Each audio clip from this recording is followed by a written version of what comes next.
শীতেও রাজনীতির ময়দান সরগরম। খবর দিনভরে এবার যে খবরের দিকে নজর রাখবো, টার্গেট ২৬, পথে অভিষেক। আজ থেকেই ভোট প্রচারের জোর। ২৪-এর আগে অভিষেকের নবজোয়ার যাত্রা আমরা সকলেই দেখেছি। এবার ২৬-এর লক্ষ্যে আবার জিতবে বাংলা। আজ বারুইপুর, আগামীকাল আলিপুরদুয়ার। আসুন সরাসরি আপনাদের নিয়ে যাই, ছবিটা দেখাই বারুইপুরের। সঙ্গে রয়েছেন সহকর্মী আবির ঘোষাল। আবির,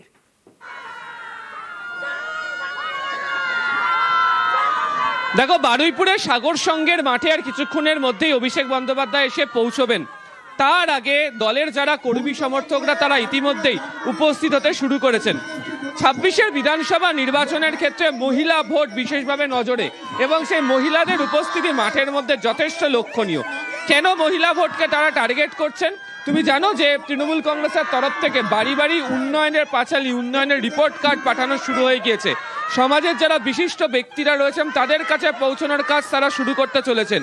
এরকমই আবহের মধ্যে অভিষেক বন্দ্যোপাধ্যায় তার কর্মসূচি যতই করো হামলা আবার জিতবে বাংলা শুরু করতে চলেছেন। ২৩-এর পঞ্চায়েত নির্বাচনের মধ্যে দাঁড়িয়ে বা একটু আগে দাঁড়িয়ে তিনি যখন নবজোয়ার যাত্রা উত্তর থেকে দক্ষিণবঙ্গ জুড়ে করেছিলেন, তখন তিনি রাজ্যের মানুষের বিভিন্ন সুবিধা অসুবিধার আঁচ তিনি পেয়েছিলেন, যেখানে মূলত এই কেন্দ্রীয় বঞ্চনার ইস্যু বারবার ধরে সামনে আসে। এবং বলাই হয় ২০২৪-এর লোকসভা নির্বাচনে সেই ইস্যুকে তৃণমূল কংগ্রেস সামনে রেখে ভোটে ভালো ফল করেছে। ২০২৬-এ দাঁড়িয়ে তৃণমূল কংগ্রেস কেন্দ্রীয় বঞ্চনার ইস্যুতে সুর আরো এক ধাপ চড়াচ্ছে, এবং যারা মহিলারা রয়েছেন তাদের উপস্থিতি সে কারণে তৃণমূল কংগ্রেস মনে করছে যথেষ্ট উল্লেখযোগ্য। এর পাশাপাশি যে সভার নাম দেওয়া হয়েছে, তার কারণ আমরা দেখেছিলাম ২০২১-এ মমতা বন্দ্যোপাধ্যায়ের ক্যাম্পেনের নাম ছিল বাংলা নিজের মেয়েকেই চাই। এবারে এখনো পর্যন্ত যা ক্যাম্পেনের নাম, সেখানেই যে আবার জিতবে বাংলা যতই করে হামলা রাখা হয়েছে, তার কারণ বিভিন্ন জায়গাতে বাঙালিদেরকে যেভাবে হেনস্থার সম্মুখীন হতে হচ্ছে তাকেও পুরোদস্তুর প্রচারে নিয়ে আসতে চলেছে তৃণমূল কংগ্রেস।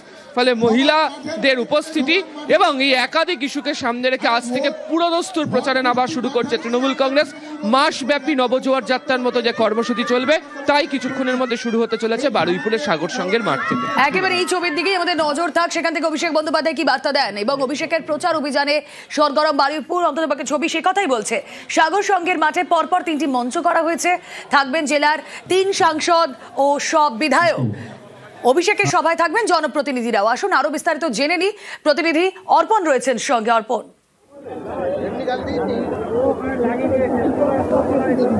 একদমই, দেখো, ইতিমধ্যেই যারা তৃণমূল কংগ্রেসের নেতৃত্ববৃন্দ তারা যেমন উপস্থিত হয়েছেন, একে একে জেলা পরিষদের সদস্য এবং পঞ্চায়েত সমিতির সভাপতি তারা আসছেন।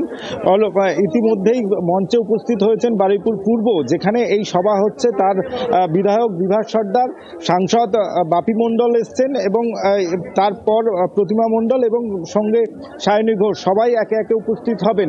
এবং আবির যে বিষয়টা বারবার বলছিল যে দক্ষিণ ২৪ পরগনা যে তৃণমূল কংগ্রেসের জন্য একটা শুভ, সেটা কিন্তু এই সভা থেকেই কিন্তু আরও একবার প্রমাণ হয়ে যাবে। কারণ ইতিমধ্যেই দেখা যাচ্ছে সবার বেশ কিছুক্ষণ আগে থেকেই কিন্তু যারা বিভিন্ন এলাকা থেকে, বিভিন্ন বিধানসভা থেকে গাড়ি করে যারা আসছেন, তারা ইতিমধ্যেই যে জায়গায় সাগর সংঘের যে মাঠ, তার যে এন্ট্রি পয়েন্ট, ইতিমধ্যেই সেগুলো কিন্তু মানুষের ভিড়ে প্রায় বন্ধ। বারে বারে যিনি বিধায়ক রয়েছেন বিভাস সর্দার বলছিলেন যে পুলিশের কাছে তিনি সাহায্য চাইছিলেন, যে যেভাবে গাড়িগুলো জ্যাম হয়ে যাচ্ছে, কর্মী সমর্থকরা তারা এসে পৌঁছাতে পারবেন না। অর্থাৎ যে আশা নিয়ে অভিষেক বন্দ্যোপাধ্যায়ের যে বক্তব্য, সেই বক্তব্য শোনার জন্য ইতিমধ্যেই দক্ষিণ ২৪ পরগনার বিভিন্ন প্রান্ত থেকে, সকালে অনুপ যেখান থেকে ছবি পাঠাচ্ছিল গোসভা থেকে, তারা নদী পেরিয়ে তারা রওনা দিয়েছেন।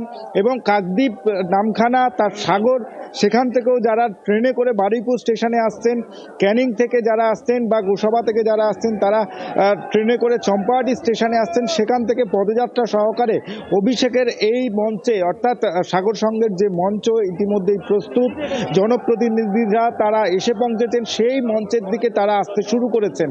এবার কিছুক্ষণের সময়ের অপেক্ষা, আর কিছুক্ষণের মধ্যে অভিষেক বন্দ্যোপাধ্যায় তিনি কি বার্তা দেন, তিনি কি নির্দেশ দেন কর্মীদেরকে, নেতৃত্বদেরকে, সেই দিকেই তাকিয়ে তৃণমূলের শীর্ষ নেতৃত্ববৃন্দ। বেশ,